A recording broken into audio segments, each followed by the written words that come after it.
Welcome back. So in this video we'll be talking about the directory synchronization. So basically the directory synchronization is an integration of your on-premises Active Directory with an instance of Active Directory running in your Azure cloud. So this is a small difference between that. So this is the diagram that we want to implement. So today we'll be talking about the exercise 1. We'll be implementing this particular virtual machine inside the subnet inside this particular resource, and we'll be adding a load balancer and public IP accordingly. So it's just an ARM, so you have to just upload it. So let me show you how you can do that. So initially, so now you have to identify the available DNS name that you can use in Azure VM development. So this is the command that you have to use. So usually here you have to use some domain name and the region. So you can see we have got few errors here. Whenever I used this particular name, I just changed the name, even I got the error, but right now you can see it's true. So whenever it is true, make sure you remember this particular name that you have written, which will be used in the next exercise. So the next thing that we're going to do is we're going to use ARM templates to deploy an Azure VM hosting an Azure Active Directory domain controller. So let me copy and paste the GitHub link here. So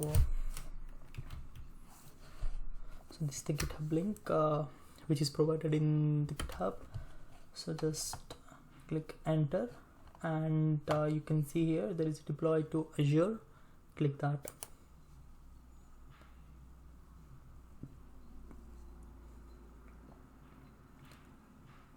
So once you click that, you'll be navigating to a template here.